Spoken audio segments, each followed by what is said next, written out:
আরেকটা জিনিস আমি ইদানিং কালে আমি অনেক জায়গায় দেখছি, বিশেষ করে যারা মসজিদের ইমাম সাহেব আছেন তাদের উদ্দেশ্যে বলতে চাই, মসজিদ ইবাদতের জায়গা, মসজিদ ইবাদতের জায়গা, মসজিদ ইহকাল এবং পরকালের দিক নির্দেশনার জায়গা।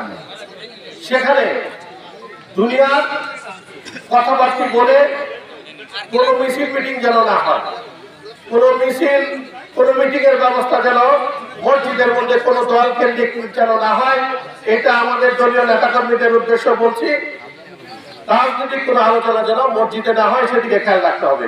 ইদানিং অনেক মসজিদের ইমাম সাহেব আমার সাথে শেয়ার করেছেন, বলেছেন যে মসজিদে এসে কিছু রাজনৈতিক আলোচনা করতে চায়, সেই ব্যাপারে নেতা আমাদের স্পষ্টতা একটু দরকার।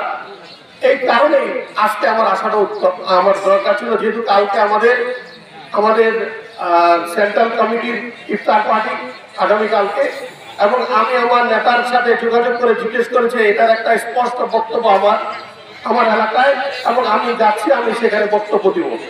সেখানে স্পষ্ট আপনাদের যারা বিএনপি করেন এবং যারা মসজিদের ইমাম সাহেব আছেন, কোন রাজনৈতিক আলোচনা মসজিদে হবে না।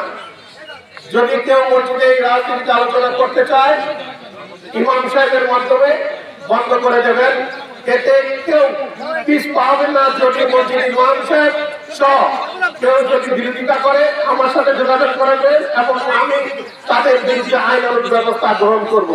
মসজিদ ইবাদতের জায়গা, মসজিদ ইহকাল এবং পরকালের আলোচনা। কোন দল, কোন কেন্দ্র ইহকালে ব্যস্তের সার্টিফিকেট কিন্তু দেয় না।